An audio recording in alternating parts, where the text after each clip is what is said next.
حدیث نمبر 4756۔ حضرت نعمان بن بشیر رضی اللہ تعالیٰ عنہ سے مروی ہے، فرماتے ہیں میں رسول اکرم صلی اللہ علیہ وآلہ وسلم کے ممبر شریف کے پاس تھا۔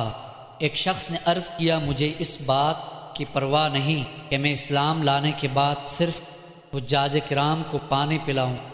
دوسرے شخص نے کہا مجھے اس بات کی پرواہ نہیں کہ میں اسلام لانے کے بعد صرف مسجد حرام کو آباد کروں۔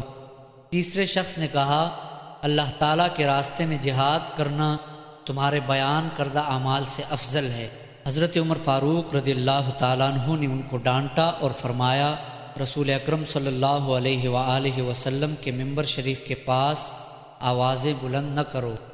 فرمایا جمعہ کا دن تھا، میں جمعہ کی نماز کے بعد رسول اکرم صلی اللہ علیہ وسلم کی خدمت میں حاضر ہوا اور جس مسئلے میں تمہارا اختلاف ہے اس کے بارے میں سوال کیا تو اللہ تعالیٰ نے یہ آیت نازل فرمائی، کیا تم نے حاجیوں کو پانی پلانا اور مسجد حرام کو آباد کرنا اس شخص کے عمل کی طرح قرار دیا جو اللہ تعالیٰ کی اور آخرت پر ایمان لایا اور اس نے اللہ تعالیٰ کے راستے میں جہاد کیا۔